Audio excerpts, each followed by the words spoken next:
আমি শুধু জানি আমাকে নির্বাচনটা করতে হবে। আমি শুধু জানি নির্বাচনের আর ২৬ দিন বাকি। আমি শুধু জানি এই নির্বাচনে জিতবার জন্যে, সহি পথে জিতবার জন্যে, সোজা পথে জিতবার জন্যে, কোনো ব্যালট স্টাফিং না করে মানুষের ভোটে জিতবার জন্যে আমাকে অক্লান্ত পরিশ্রম করতে হবে এবং আমি তার জন্য প্রস্তুত। রাজনীতিবিদের কোটা বাদ দিলাম, আমি যদি দলের নারী কোটায় আসি, সেই নারী কোটাতেও আমি যদি বলি বিএনপি আসলে কতটা মূল্যায়ন করলো তার নারী নেত্রীদেরকে, তার নারী কর্মীদেরকে, এবং যারা লম্বা সময় এই 15 বছর যুদ্ধে ছিল, যুদ্ধটা তারা চালিয়ে এসছে 15 বছর, সেখানে আসলে এই নারী নেত্রীর কতটা মূল্যায়িত হলেন? রুমিন ফারহানা কতটুকু মূল্যায়িত হলো? আমি তো বহিষ্কৃত, আমি তো আর এই মুহূর্তে দলের না। আপনি তো বহিষ্কৃত বলছেন যে আচ্ছা ঠিক আছে, হ্যাঁ আমি মেনে নিচ্ছি, এটা দলের সিদ্ধান্ত, আমি শৃঙ্খলা ভেঙেছি, কিন্তু আমি যে কাজটা করলাম সে কোটায় আমি আসলে কিছু পেলাম না। কি করবো, কাঁদবো? Do you want me to cry? না, একদম না, কিন্তু এই রাগটা থাকা উচিত না রুমিন।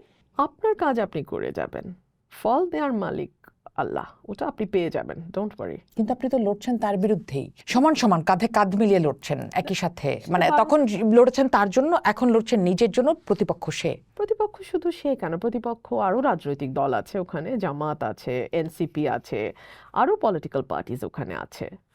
শুধু তার সাথে লড়ছে ব্যাপারটা তা না, আমি আমার প্রতিদ্বন্দ্বী সকল প্রার্থীর সঙ্গেই লড়ছি। আচ্ছা, এখন আমি মানে বিএনপির কথা যদি বাদে দেই, অন্যান্য রাজনৈতিক দলগুলির ক্ষেত্রে নারীদের অবস্থানটা আসলে কোথায় দেখছেন? মানে আমার দুটা বড় রাজনৈতিক দল নারী নেতৃত্বেই চললো এত বছর, এখন হয়তো সেখানে পুরুষ নেতৃত্ব আসলো, এবং এই পুরুষ নেতৃত্ব আসার আগেও নারী নেতৃত্ব থাকার সময়টাতেও তো প্রমিস এসেছিল যে আমরা এবার আসলে অনেক কিছু করব। এই নির্বাচনে আসলে কতটুকু প্রভাব দেখলেন? মানে খুব সিগনিফিকেন্ট কিছু কি আসলো? এটা তো আসলে আমি আমার আগের উত্তরেই বলেছি যে আমরা 30টি রাজনৈতিক দল একজনও নারী প্রার্থী দেয়নি। বড় দুটো দলের একজন 3%, একজন 0%-এ দাঁড়ায় আছে। সো আপনি আসলে কিভাবে বলেন? আর দুই হলো, নারীর জন্য একটা অনুকূল পরিবেশও আপনাকে তৈরি করতে হবে। সবাই যে আমার মতন টুথ অ্যান্ড নেইল ফাইট করতে পারবে every second against every odd, এই প্রত্যাশাটা আমরা না করি। যে সবাই ভীষণ রকম মানে লড়াই করে তার নিজের ক্ষেত্রটা বা নিজের পায়ের নিচের মাটিটুকুকে শক্ত করে ফেলবে, এটা আমার মনে হয় একটা টু মাচ এক্সপেকটেশন একজন নারীর কাছে।